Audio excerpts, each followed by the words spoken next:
I know, some of you are going to be yelling at your screen already. There's a 21% corporate income tax.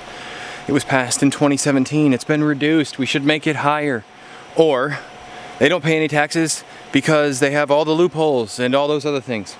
And while those two things might be ostensibly true, in practice, they don't matter at all. Who pays it? You do. I do. Us poor schlubs at the bottom. I'll explain how we pay for it, and then I'm gonna give you a solution. And we're gonna do it while we butcher some chickens. Why, you ask? Because this is a homesteading channel, ostensibly, and I got homesteady things to do. Don't worry, I won't show you anything gross. Let's talk. Now these are going to be super simplified. We're not gonna get into the thousands of pages of tax code. We're just gonna help lay it out logically so that we can follow along. I am but a simple man who is trying to make some money off of his homestead, and the government is making that extremely difficult, and they add cost to every single thing that you buy.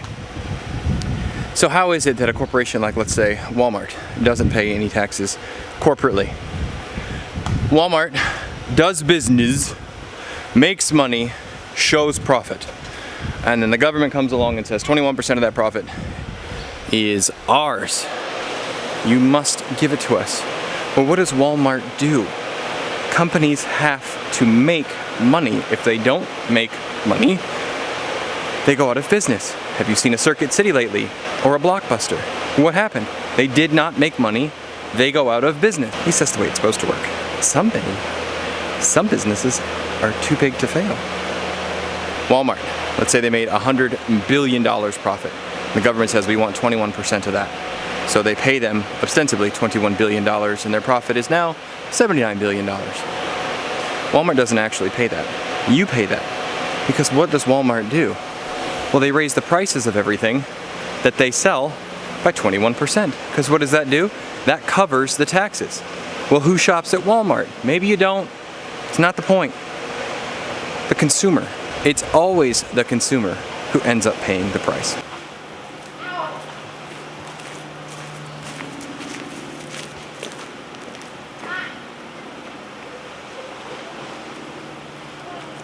Even when you tax the rich, that gets passed on. Nearly every tax, payroll tax, property tax, corporate income tax, those all eventually make their way down to you and me. The people that government says they're trying to help, right? We're going to make the rich pay their fair share. Now, this is not an advocacy video for trickle-down economics. I have a different solution.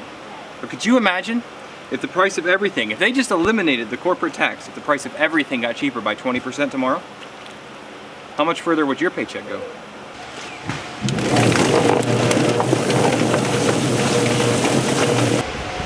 The only tax I could think of that doesn't get directly passed on to you, the consumer, is some sort of death tax or estate tax.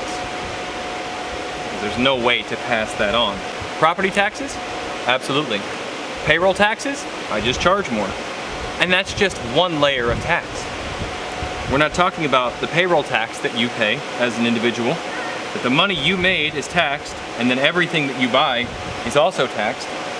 We haven't talked about the fact that you don't actually ever own any property, because if you don't pay property tax, the government comes for it.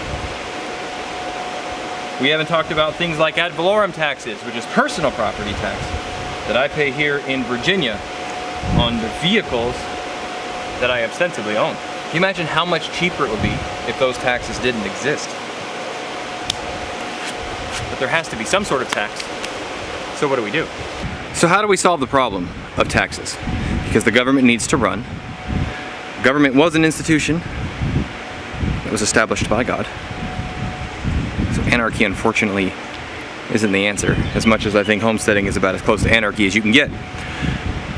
The simple answer, my friends, is to abolish all taxes except consumer-based taxes at the end of the chain. And that is called a flat tax or fair tax. Sometimes people talk about a flat tax, they talk about an income-based thing. We're not talking about that. We're talking about one percentage that you pay at the cash register. You could eliminate the IRS. You could eliminate all the boatloads of tax codes. There's already a system in place to collect the money. And then think about how much money you would save, okay? So there's a mining company that mines a piece. Well, let's take this for example. This is one of my butchering knives. A company had to mine the metal to get it. That company had to pay for all the government regulation to get through all that noise to actually get the land. You have to pay government taxes on the land. You have to pay your employee tax. They sell it, they have to pay tax there, and then they pay a corporate tax on top of it. Well, that's just the company that pulled it out of the ground. So then they sell it to the smelting company. The smelting company pays taxes on it with taxed money. They have to pay for their establishment. They have to pay all their people and the taxes that go along with them. They sell it to the guy that actually makes knives. And even if that knife, which was bought from Cut K Knives, which you can find on eBay, he does not sponsor me, I bought that knife, I'm just saying. He had to buy the metal. Then he pays taxes when he sells it. He has to pay for the property that he does it on. If you buy it from a corporate machine, like Walmart, for example, they bought it from somebody who made it in China, who also pays taxes. All of those taxes get passed down to you, and you have to buy it with money that's already been taxed, and then you pay sales tax on top of it. It's a wonder that you can buy anything for any reasonable price. And for those of you that think capitalism would go out of control if we didn't have all these taxes and all these things on it, it tends to find a bit of an equilibrium. Government does have a role in keeping corporations from getting too big and monopolizing things and taking advantage of us. One of my favorite examples is the mining companies back in the day that used to pay miners in mining chips that they could only spend at the mining store, and they could only live on the miner's land and all those things, where they literally had them in a chokehold. Those things are not good. This is a KISS example. Keep it simple, stupid. There are books that have been written on this subject.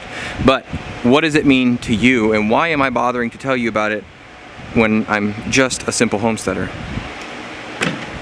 who also has a full-time job because you can't afford to make anything and sell it at a reasonable price because of the bureaucracy?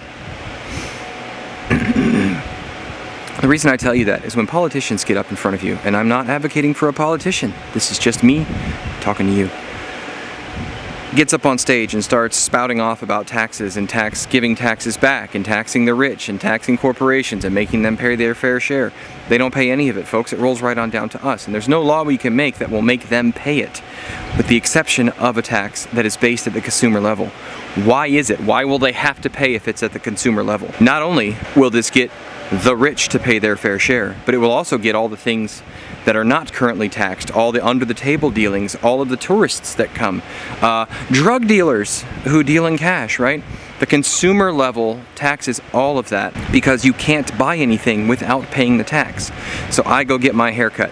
I pay $20 for a haircut. I pay 20% in sales tax. That's $2. Bill Clinton goes and gets his haircut. He spends $2,000 on it. And what does he pay? He pays 20%, which is $400.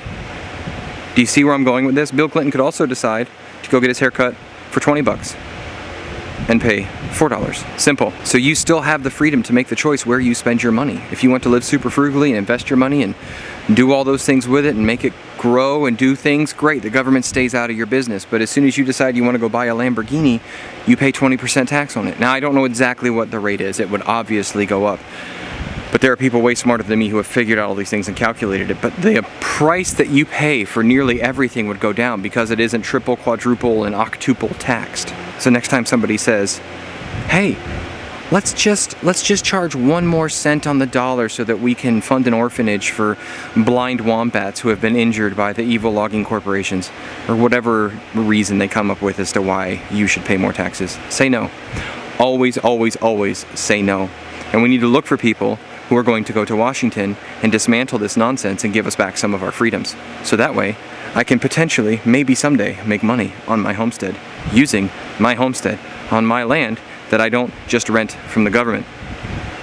Thank you for watching. If you haven't already, please hit that like button. Please subscribe to the channel. If you've had this type of argument with somebody else and you think that some of the points that were made well, share this video with them. This is not said with any animosity toward anyone or promoting any political party. This is just us trying to get our freedoms back. Keep growing as you grow. See you next time.